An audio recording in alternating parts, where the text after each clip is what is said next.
Alright, so I'm going to go over another example involving surface area of a solid or surface of revolution. This time our area is described by y equals 2 squares of x over the interval from 3 to 8, and we're revolving it around the x-axis, so I went ahead and graphed it from 3 to 8, and I'm going to go ahead and rotate it around the x-axis. It's going to end up being down here, and it's going to end up, I know this is not going to be very, very exact, it's going to end up looking a lot like kind of this very, very wide barrel almost that's kind of turned over on its side. But now that I've got that go ahead and taken care of and now I know what it looks like, I want to go ahead and make sure I think about, again, the terms of the radius and the height.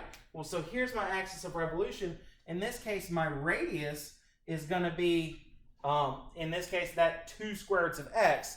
And so my height is going to end up being my y values, which is also 2 square roots of x. So in this case, I'm going to end up doing 2 square roots of x twice, but just remember when we're doing the height part that we're going to do the square root of 1 plus the derivative squared. So again, in this case, I'm going to use that f of x as that 2 square roots of x in this case. So that's an important thing to keep in mind on this one. Now, I am going to do this in terms of x just so you guys can see what we're going to do. So just remember, take the derivative, which is going to be, I'll rewrite that as 2 times x to the 1/2. So we're going to multiply by the 1/2. The 2 is going to actually go away. So we're going to get x to the negative 1/2 as my exponent, which remember, negative exponents go to the bottom, x to the 1/2, which is 1 over the square root of x. Now that's not going to be pretty, but don't remember, I am going to square it. Don't get upset. It's just going to be one of those things we fix in just a second. So I'm going to square 1 over the square root of x. And so 1 squared is going to be 1, the square root of x is going to be x. Then I'm going to go ahead and square root and add 1 just to make my life simple. So I'm going to do the square root of 1 plus 1 over x. You can if you want to, and it probably would, again, honestly be easier to go ahead and common denominator and then try to rewrite it a little bit. So let me go ahead and do that. So that's going to be the square root of x plus 1 over x. Split up the square root, so we're going to have x plus 1 over the square root of x.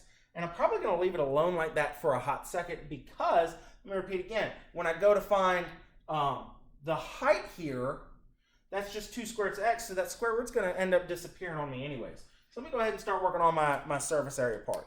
So I'm going to come over here and grab my pen or my marker, and surface area is going to be the definite integral x is 3 to 8. And then I'm going to go ahead and start typing stuff in or writing stuff down. So we're going to do the 2 pi. Again, we're going to end up multiplying by the radius, which is 2 times the square root of x. And then I'm going to multiply by that thing that I found over there, which is the square root of x plus 1 over the square root of x. Thing that simplifies are the square root of x's. So I'm going to also do 2 times 2 and take those constants out. So I'm going to have 4 pi on the outside in the integral from 3 to 8 of the square root of x plus 1. I forgot my dx's. Better write my dx's. So then I'm going to go ahead and try to just go ahead and simplify this a little bit. Do my u substitution and all that other stuff. So u equals x plus 1.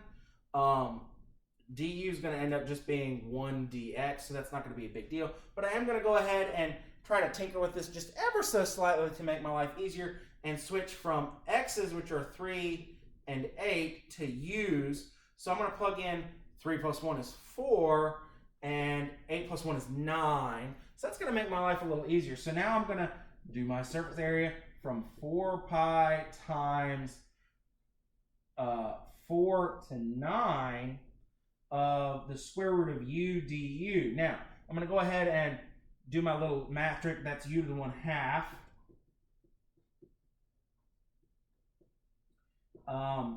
And go ahead and integrate. So I'm going to have 4 pi. That's going to integrate to u to the 3/2. Don't forget to multiply by 2/3. And don't forget to evaluate from 4 to 9. So next step I'm going to do is go ahead and come over here. Start multiplying stuff. So that's going to be 8 over 3 times pi. And then I'm going to do 9 to the 3/2 minus 4 to the 3/2. Now that's going to be a little bit trickier in my head. Square root of 9 is 3. 3 cubed is 27. So that's going to be 8/3 pi times 27. Square root of 4 is 2. 2 cubed is 8. So it's actually going to be 27 minus 8. 27 minus 8 off the top of my head. Let me see. 27 minus 8, just to be sure, is 19. So I'm going to have 8 over 3 pi times 19. Let me go ahead and do that math. 8 over 3 times 19 gives me 152 over 3 pi. And so that's actually my surface area. It's 152 pi over 3, however you want to write it. Hopefully that does make things a little bit easier. This is, again, in terms of x's. I will come back in just a hot second and try to show you, just very briefly, if you were to try to do it in terms of y, what would happen. So, I'll be back.